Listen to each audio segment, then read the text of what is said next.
میں اللہ تعالیٰ نے بظاہر تو حضور علیہ الصلوۃ والسلام کی امت کی صفتیں بیان کی ہیں، مگر حقیقتاً یہ جو فیض ہے یہ حضور نبی کریم علیہ الصلوۃ والسلام کی ہی عطا سے اس امت کو نصیب ہوا۔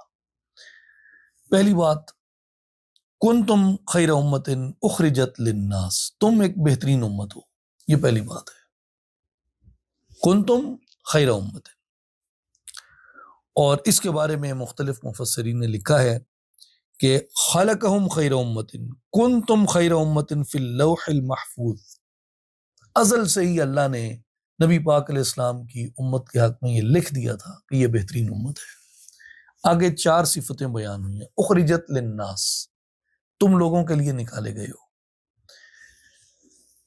یاد رکھیں اسپیشلی مائی ینگ فیلوز، دین اسلام ایک لائف لانگ مشن ہے۔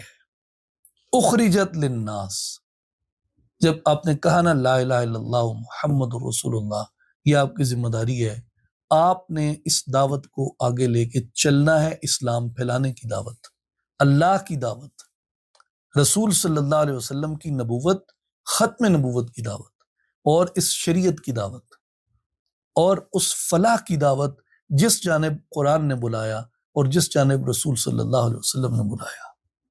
اخرجت للناس، ہر شخص اس میں مشنری ہے، ہر شخص اس میں مبلغ ہے، اپنے عمل سے، اپنے اخلاق سے، اپنے کردار سے، اپنے بیان سے، اپنے قول سے، اپنے فعل سے۔